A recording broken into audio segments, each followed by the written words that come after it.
សែងសប៉ាំងអូនចាំងទាល់ដៃរយព្រួយរយភ័យកាលស្រីឲ្យមកកូនសែងបង្កាចាចាំងគូក្រង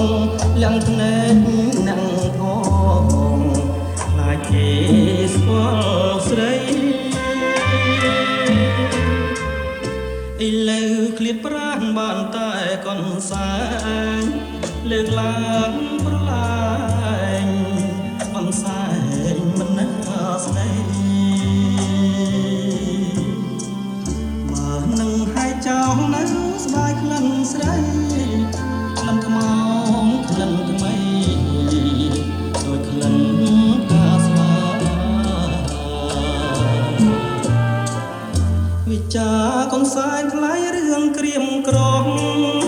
រឿងស្មោះរឿងស្មោះស្នាមអានុសា